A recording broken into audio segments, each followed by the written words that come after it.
जर तुम्ही monthly consistency केली तर आपण एक 7 फायदे आहेत, ते फायदे तुम्ही समजून घेतले पाहिजेत, ज्याच्यामुळे तुम्हाला याचा फार मोठा बेनिफिट होईल. त्याच्यामध्ये पहिला बेनिफिट काय आहे की जर तुम्ही कन्सिस्टन्सी रेग्युलर केली तर तुमच्या परिवाराची हेल्थ चांगली राहील. पहिला मुद्दा. कारण की तुम्ही सगळे प्रोडक्ट वापरता. कारण की क्वालिटी प्रोडक्ट्स आहेत आपल्याकडे. कारण की मार्केटमध्ये भरपूर लोक प्रोडक्ट्स विकतात, वापरतात. पैसे कमवतो आपण कशासाठी? खर्च करण्यासाठी. बरोबर. तर याच्यामध्ये पहिला मुद्दा आहे की जर तुम्ही कन्सिस्टन्सी ऑर्डर रेग्युलर मारल्या तर तुमच्या परिवाराची हेल्थ चांगली होईल. आणि जर चुकून तुम्ही प्रोडक्ट खाणं बंद केलं तर पुन्हा तुम्ही ज्या गोष्टीमुळे तुमची हेल्थ साफ होतीये त्याच हॅबिट्समुळे पुन्हा हेल्थ डॅमेज होऊ शकते. सो गुड हेल्थसाठी आपण रेग्युलर कन्सिस्टन्सी ऑर्डर प्लेस केली पाहिजे. त्यानंतर तुमचा प्रोडक्ट ट्रस्ट रेग्युलर यूज होईल. आपल्या प्रोडक्ट्स जेव्हा मार्केटमध्ये तुम्हाला मुलाला समजवायचे, विश्वास द्यायचा आहे, कोणाचा डाऊट आला, कोणाची निगेटिव्हिटी आली तर तुम्ही कॉन्फिडंटली सांगू शकतात की खरंच माझे प्रोडक्ट सुंदर आहेत. हा दुसरा बेनिफिट आहे कन्सिस्टन्सी ऑर्डर प्लेस करण्याचा. जे रेग्युलर प्रोडक्ट वापरत नाही, जे रेग्युलर ऑर्डर टाकत नाही, त्यांना ट्रस्ट येणार नाही, त्यांच्या तोंडातून ते शब्द येणार नाहीत, राईट आणि सर. मग बिझनेस पाहिजे तसा मोमेंटम नाही होणार. राईट. नेक्स्ट पार्ट याच्यामध्ये प्रोडक्ट कॉस्ट विल बी 50%. प्रोडक्टची जी कॉस्ट असेल ती जवळपास 50% असेल कन्सिस्टन्सी प्रोडक्ट तुम्ही जर घेत असाल तर. येस. म्हणजे तुम्हाला 100चं प्रोडक्ट 50लाच पडतं, 1000चं प्रोडक्ट मागचा विषयच नाहीये. मग कन्सिस्टन्सी मध्ये जर आपण प्रोडक्ट्स वापरतोय तर कॉस्ट सेव्हिंग होतात, ट्रस्ट इन्क्रीज होतो, आणि आरोग्य चांगलं राहतं. येस. दुसरी गोष्ट सेल्फ रिपर्चेसची कंडिशन आहे आपल्याला मंथली पे आउट घेण्यासाठी, आहे का नाही? येस ती सर. येस. होते आपली.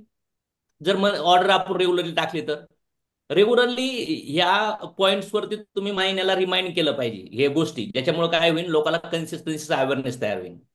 साईड व्हॅल्यूम तुमचं वाढू शकतो.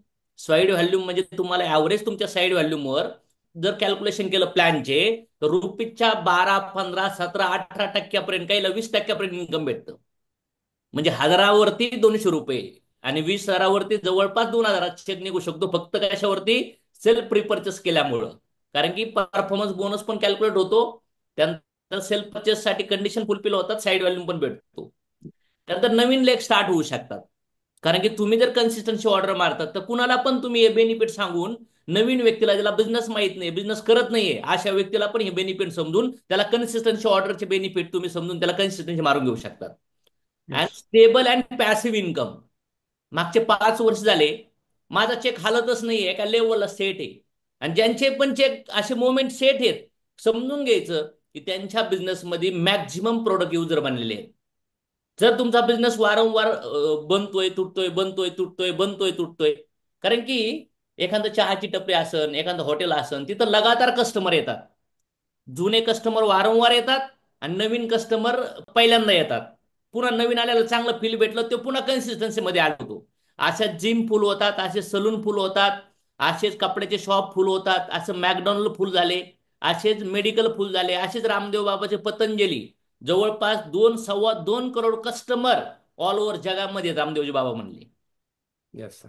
मग मला तर वाटतं मी 3 तारखेला माझी ऑर्डर मागच्या 5 वर्षापासून प्लेस करतो 3 तारखेला.